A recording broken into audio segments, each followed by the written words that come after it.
particularly in the work that I do, is really around making sure that educators have the support to think deeply. Think deeply. Yeah, and I think that that's so important in terms of the hundreds of little decisions that we make each and every day in our work with children, that we have time and space to be able to unpack the ripples that we put forth into the world, and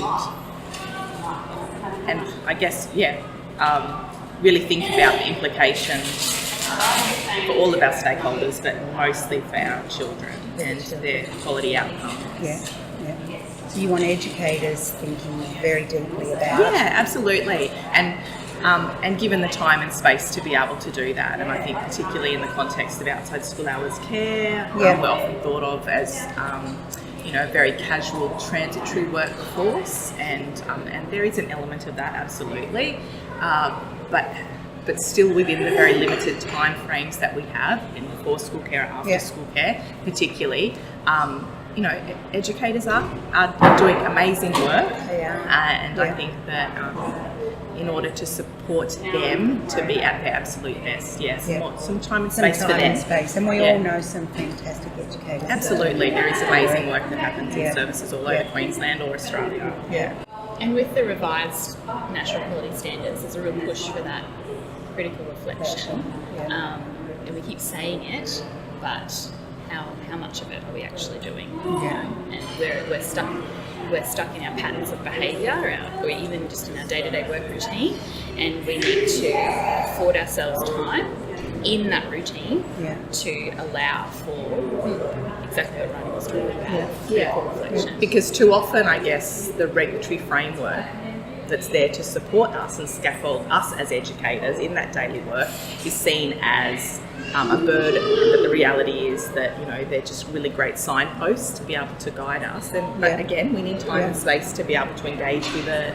It's only burdensome when we don't have the time to engage with it as it should be engaged with. I'm thinking about the time and the space and the ability to reflect and think deeply about your work. I often hear from educators, though, and others working in the field, that sometimes we're just not really sure how to go about that. So even if we're given the given the time, and Olivia, you tapped into this, educators' capacity or ability to reflect, and not diminishing the work that educators do or their knowledge or expertise, but sometimes just the time and the space isn't enough. We need strong leadership and mentoring. It has to be culture in your workforce. So, just in my workforce alone, and anybody that I have the opportunity to network with and discuss with, it's really advocating for that culture of change, like questioning. It's okay to question each other. Why are we doing this way? And your ego shouldn't be involved in those questions, because at the end of the day, you're doing it for what's in the best interest of the children, and you're just unpacking your professional decisions. Absolutely. So just asking yourself, being allowed to, a good professional does ask themselves, why am I doing what I'm doing? But a good workplace has that culture where everybody is given the opportunity and feels safe to be able to say, hey, can you tell me why you made that decision? Help me understand. Because in your mind's eye, maybe it wasn't what was in the best interest of the child. And we should be allowed, and we should feel comfortable. So that professional inquiry is more about seeking understanding and knowledge about a decision that's been made, and it's not about questioning an individual as much as it is about, please tell me a bit more about what's happening here and what we should be thinking behind it. If you're making that conscious effort to carefully make that the culture of your workplace, so that there's no hierarchy involved in that, and the person that is being asked of that question can then, hopefully receive that question with, you're right, actually. I've always done it this way, but now that I'm given the opportunity to think about it, I might do it differently next time.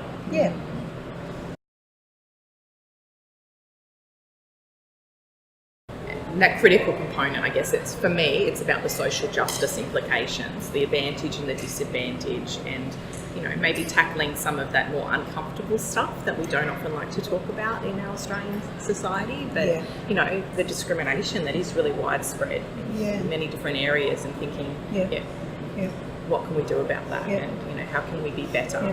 And often that discrimination is evident through the omission of The inclusion silencing of certain yes. individuals. Yeah, definitely. Yes.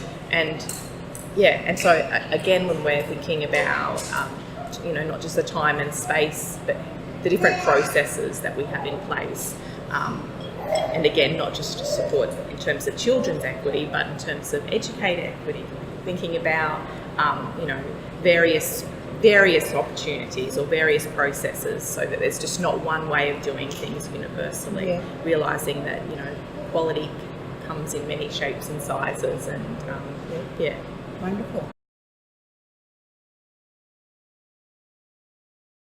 hey, take us seriously first and foremost. I think that would be really nice if they actually realised the role that we play in terms of education generally. Yes. It's not just about the primary and secondary focuses, and I think that in so many ways that early childhood has it down pat. It's about the relationships, it's about the connections, it's about the community, and speaking to our wonderful formal education colleagues, they're the things that often get misplaced because of, I guess, the regulatory burden that kind of has been pushed upon them. Like right now we're at the Childhood Summit and we're all concentrating on what children need in terms of their play opportunities, and we have the new childcare subsidy system that's dramatically changed child's access to these services, and it shouldn't be about how much parents contribute. It needs to be, the focus needs to be shifted to what do children need, and the reality is they're not getting the opportunities to free play on the streets anymore.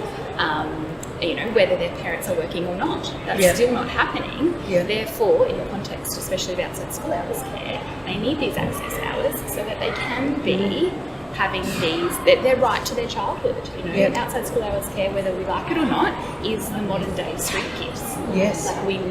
These children need to be having these experiences because that's as close as they're going to get, unfortunately, whether we like it or not again, to what is a natural childhood in most areas. And look, I would agree.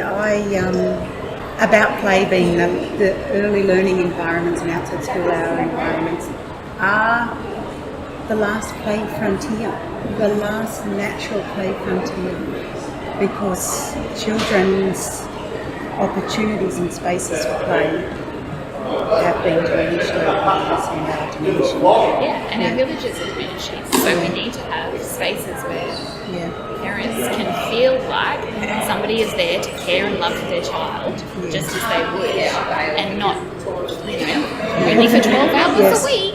That's all we can have. Access is a really big issue. There are so many vulnerable families and children that are missing out on opportunities that they need for their development. For the well-being of the whole family is what my concern is for the parents who don't have the ability to access care when they need it, and for the child who needs to access more than 12 hours a week. It's not, in a long day care setting, when we operate for 11.5 hours a day, that's 1 day a week, and it's not good enough. It's not good enough.